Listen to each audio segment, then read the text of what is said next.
광주는 아시아 문화 중심 도시를 지향하면서도 우리 문화계에 대한 관심이 매우 낮은데요. 다양한 지역 문학의 소식을 전해드립니다.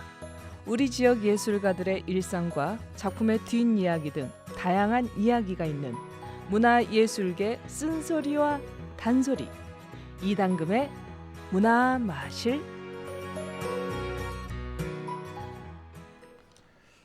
네, 광주에서 활동하고 있는 여성 예술가들이 최근 특별한 선언을 했다고 합니다. 광주 여성 예술인의 선언의 내용이 무엇이고 어떤 의미가 있는지 이당금의 문화마실 코너에서 자세히 알아보겠습니다. 이당금 푸른 연극마을 대표님 나오셨습니다. 어서 오십시오. 네, 안녕하세요. 네. 무더운 여름 잘 보내고 계신가요? 네, 잘 보내고 있습니다. 그런데 오늘 내용이 네. 참 잘 보내지 못하게끔 그런 내용을 좀 가지고 나오셨어요. 아니, 또 역사적인 또 의미를 또 네. 전달하고자 합니다. 알겠습니다. 네, 뜨겁게. 자, 광주에서 활동을 하고 계시는 우리 여성 예술가분들께서 주축이 돼서 광주 여성 예술인 162명이 우리는 안전하고 자유로운 예술계를 만든다라는 선언을 했는데 대표님께서 이게 어떤 의미가 있는지 한번 네. 짚어주시겠습니까? 사실 바로 어제 7월 19일입니다. 예. 저희로서는 참 역사적인 아하. 날이고 큰 의미를 둘 수밖에 없는 날인데, 광주에서 창작 활동을 하면서 예술가라는 이름으로 살아가는 여성 예술가들의 선언이 있었어요. 영화, 연극, 미술, 음악, 무용, 문학, 시, 소설, 그리고 아동문화, 국악, 전시, 기획, 비평, PD, 감독, 방송인, 그리고 디자이너 등 다양한 예술 장르에서 활발하게 활동하고 있는 전 연령층의 그 광주 예. 여성 예술가들이 주체적인 목소리를 담은 선언이었는데요. 예. 이 광주 역사상 처음이기 때문에 그 자체만으로도 저희는 큰 의미를 지니고 또 앞으로도 네. 큰 일을 할 것이다라는 그 선언으로 저희는 생각을 하고 있습니다.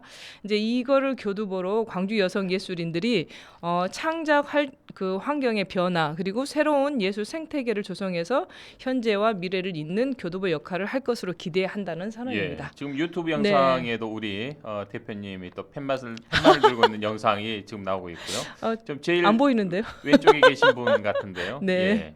그리고 정말 많은 분들께서 함께 하셨던데. 네. 자, 그렇다면 광주 여성 예술인 162분이 네. 이 선언에 동참하게 된, 만들어지게 된 계기가 있을 것 같습니다. 네. 예. 사실은 지난 6월 기억하실 겁니다. 참 가슴 아프게도 광주 연극계 성폭력 사건이 불거지면서 법원 예. 앞에서 기자회견을 하게 됐잖아요. 그 당시 기자회견에 참석했던 수많은 예술가와 그리고 시민연대와 그런 함께 그 자리에 있었던 사람들의 모든 사람들의 마음이 굉장히 비탄스럽고 예. 무거운 책임감 앞에서 무기력할 수밖에 없는 상황이었거든요. 광주 예술계 반성폭력 연대 비상대책에는 또 그동안 그 2월부터 한 3, 4개월에 걸쳐서 조심스럽게 그 성비 사건에 대해서 아주 세밀하고 구체적인 사실 파악을 해온 그 경과에 대해서 이제 기자회견을 했었는데, 그 기자회견이 끝났음에도 이제 발길을 떼지 못하고 아주 그 여러 여성 예술가들이 굉장히 무거운 마음으로 무언가를 하지 않으면 안 될 것 같아서 그냥 발길을 못 떼고 있었어요. 네. 왜냐하면 그 기자회견 자체가 사실 광주 예술계의 미래가 좀 암담했고, 또 특히나 젊은 예술가가 그렇게 비참하게 무너져야 했던 그런 사실들을 알게 된 그 자리에서 선배로서 그리고 같이 활동하는 동시대 예술가로서의 그런 무거운 책임감이 좀 느껴졌었는데, 네. 그때 이제 모여서 발길을 떼지 못했던 사람들의 이제 우리가 이렇게 도저히 있을 수가 없다. 뭔가를 좀 예, 목소리든 뭔가 우리가 행동을 해야 되지 않겠느냐? 예. 선배로서 예술가로서 하면서 이 이야기가 시작이 되었는데, 이게 모인 사람들 면면을 보니까 저희가 작년에 광주 여성영화제에서 부대 행사 프로그램으로 광주에서 예술하는 여자들의 모임이란 네트워킹 모임을 저희가 예. 한번 한 적이 있었어요. 그래서 그 모임의 예술가들이 주축이 되어서 소통의 창구가 필요했고, 또 그런 그 소통의 창구를 다시 한번 광주에서 예술하는 여자들이 어떤 네트워킹을 만들어서 이러한 일들을 한번 진행해 보자라고 하면서 이제 블루스타킹이라는 그 이름으로 그렇군요. 예. 어떤 모임의 형태를 시작을 했는데, 이제 블루스타킹이라는 그 명명은 18세기 중반에 영국에서 교육과 상호 협력을 강조하는 비공식 여성 사회 및 교육 운동에서 이름을 따온 그 이름이거든요. 예. 그러니까 이러한 이제 광주의 여성 예술가들이 이러한 이제 가슴 아픈 일로 다시 만나게 됐는데, 이런 광주 여성 예술인 연대가 광주 문화예술계 성비 사건을 계기로 해서 다시 한번 가슴 아팠지만 가슴 네. 뛰는 일을 한번 만들어 보자라는 의미의 선언이고, 본격적으로 연대하겠다. 그래서 광주 연극계 성폭력 사건에 대해서 생존자의 용기와 그 용기의 지지와 신뢰를 보내면서 예술계 복귀와 재발 방지를 위해서 광주의 여성 예술인 162명이 의지와 연대를 표명한다라는 그렇군요. 선언을 했습니다. 예. 요즘 뭐 서너 분 만나는 것도 쉽지가 않은데 무려 162분을 네. 이렇게 또 연대장으로 또 이끌어내셨는데 그 과정도 좀 쉽지만 않았을 것 같습니다. 첫 시작은 이제 7명 정도로 시작을 예. 했는데, 사실 예. 이제 마음은 뭐 실제적이지만 마음은 훨씬 더 많은 사람들이 모일 것이다라고 생각을 했어요. 그래서 왜냐하면 이제 겨우 20대 초반에 그리고 후반에 그 생존자가 성비 사건으로 인해서 자신의 실제적인 경험을 폭로하는 것 자체가 우리 사회 구조상, 그리고 자신의 전 생애를 걸어야만이 피해 사실을 직접적으로 증명하고 고발해야만이 겨우 예. 목소리가 들린다라는 그런 구조적인 문제점을 우리가 같이 연대해서 목소리를 내야 된다라는 게 가장 큰 목적이었고요. 하지만 이 지역이라는 네트워크에서 학연 지연이 얽히고 설킨 예술계 특성상 선뜻 또 나설 수 없는 입장이잖아요. 그럴 서로 수도 다 있겠어요. 아는 예. 사이고 한 달에 건너면 다 선배고, 아는 또 사이가 되니까요. 후배고, 그러다 보니까 예. 어떤 그 피해자임에도 분명하지만 적극적인 연대가 미진할 수밖에 없는 상황에서 그래도 일찍이 먼저 시작했던 예술 선배로서 도리를 다해야 한다는 마음이 우선이었기 때문에 사실은 162명의 서명 연대가 시작이 됐고, 이런 예는 지금 보면은 말씀하신 대로 서너 명 만나기도 요새는 더 힘들어졌잖아요. 그렇죠. 예. 과거에도 현재에도 아마 미래에도 여전히 이런 부분들은 좀 어려울 거지만, 그래도 여전히 문화예술계에 도사리고 있는 어떤 문제점이기 때문에 시시하고 감추고 두리뭉술하게 미온적인 태도로 예술 생태계를 변화시킬 수는 없다라는 그런 그 똑같은 공감대가 형성되어 있기 때문에 이걸 변화시키자라는 생각에 동의하면서 한 명 한 명씩 연대 목소리가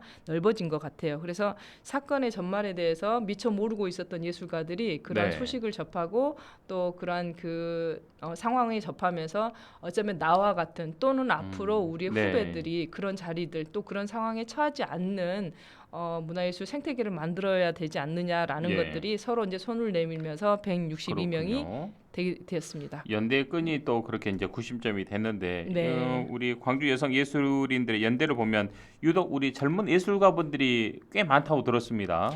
이제 코로나 2년을 거쳐오면서 사실은 이제 예술이라는 게 서로 얽히고 설키고 하지만 이제 코로나 때문에 굉장히 그 독립적인 활동들을 많이 하게 아무래도 되잖아요. 그랬죠. 특히나 더. 예. 그런데 이러한 부분들에 있어서 젊은 예술가들의 설 자리라든지 창작 활동 환경이라든지 그다음에 소통의 창구가 정말 절실히 필요했구나.